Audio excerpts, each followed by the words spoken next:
మన ఆంధ్రప్రదేశ్ రాష్ట్రంలో, అది కూడా విశాఖపట్నంలో 1 ఎకరాన్ని 99 పైసలకి అమ్మేసినటువంటి చంద్రబాబు నాయుడు గారి ప్రభుత్వం. ఎస్, మీరు వింటుంది నిజమే.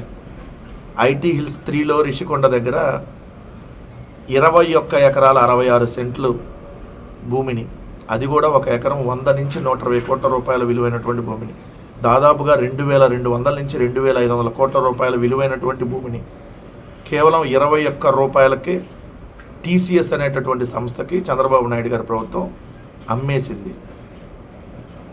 ఎంత దారుణమైనటువంటి విషయం. టీసీఎస్ అనేటటువంటి సంస్థకి మిగిలిన రాష్ట్రాల్లో 1 ఎకరం 50 లక్షలు ఒకవేళ అక్కడ మార్కెట్ రేట్ ఉంటే కనీసం 20 లక్షలకో 30 లక్షలకో వాళ్ళు ఇస్తారు. అట్లాంటిది ఇక్కడ దాదాపుగా 100 కోట్ల రూపాయల విలువైనటువంటి భూమిని కేవలం 1 రూపాయి కంటే తక్కువ 99 పైసలకి ఇవ్వటం అనేది అసలు ఏ విధంగా చంద్రబాబు నాయుడు గారు దీన్ని మీరు సమర్థిస్తారు? టీసీఎస్ అనేటటువంటి సంస్థ ఆంధ్రప్రదేశ్ రాష్ట్రంలో ఏదైతే వాళ్ళు ఉద్యోగాలు ఇవ్వటాన్ని ఎవ్వరూ కూడా వ్యతిరేకించరు. 100% దాన్ని స్వాగతిస్తాం. ఎందుకంటే జగన్మోహన్ రెడ్డి గారు ప్రభుత్వం ఉన్నప్పుడే టీసీఎస్ అనేటటువంటి సంస్థతో 2020లోనే జగన్మోహన్ రెడ్డి గారు చర్చలు జరిపారు.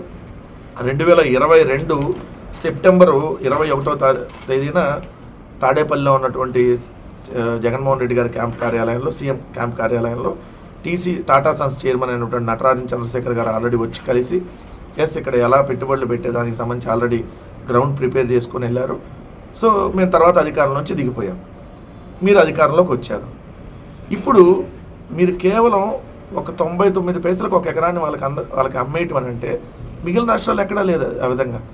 సో విశాఖపట్నంలో అత్యంత ఖరీదైనటువంటి భూముల్ని మీరు మొన్న కూడా లుల్లు అనేటటువంటి ఒక షాపింగ్ మాల్ కోసం మీరు 13.43 ఎకరాలు, అక్కడ కూడా ఎకరం 100 నుంచి 150 కోట్లు విలువైనటువంటి భూములు, దానికి కూడా అలానే అతి తక్కువకు దానికి దారాదత్తం చేశారు.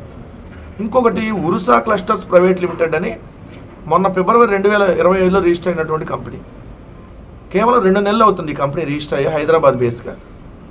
దీనికి ఇదే టీసీఎస్ పక్కన 3.5 ఎకరాలు, అదేవిధంగా కాపులపాడులో 56 ఎకరాల భూములు ఇచ్చారు.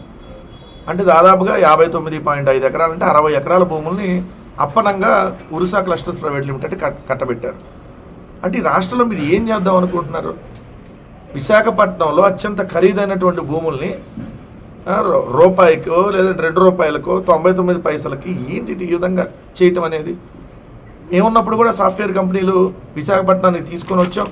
ఏదైతే అదానీ డేటా సెంటర్ కావచ్చు, ఇన్ఫోసిస్ కావచ్చు, ర్యాండ్ స్టాండ్ కావచ్చు, బీఈఎల్ కావచ్చు, విప్రో కావచ్చు, లారస్ ల్యాబ్ కావచ్చు, చంద్రబాబు నాయుడు గారు దిగిపోయే సమయానికి 161 స్టార్టప్ కంపెనీలు ఉంటే జగన్మోహన్ రెడ్డి గారు దాన్ని 586కి తీసుకుని వెళ్ళారు. చంద్రబాబు నాయుడు గారు అధికారం దిగిపోయే సమయానికి 27,648 మంది సాఫ్ట్వేర్ ఎంప్లాయీలు ఉంటే ఐటీ ఉద్యోగులు, దాన్ని జగన్మోహన్ రెడ్డి గారు 75,551కి తీసుకుని వెళ్ళారు. సో మేము అక్కడెక్కడ అప్పనంగా కట్టబెట్టలేదు కదా. కానీ ఎంత దారుణమైనటువంటి విషయం ఇది. సో ప్రజానీకం కూడా గమనించండి, ఆంధ్రప్రదేశ్లో చంద్రబాబు నాయుడు గారి ప్రభుత్వం ఏ విధంగా అడ్డగోలుగా భూ దోపిడీలకి పాల్పడుతూ భూముల్ని అప్పనంగా కట్టబెడుతుందనేది ఇక్కడ అనేక సందర్భాల్లో కనపడింది. ఇది ఇంకో సందర్భం.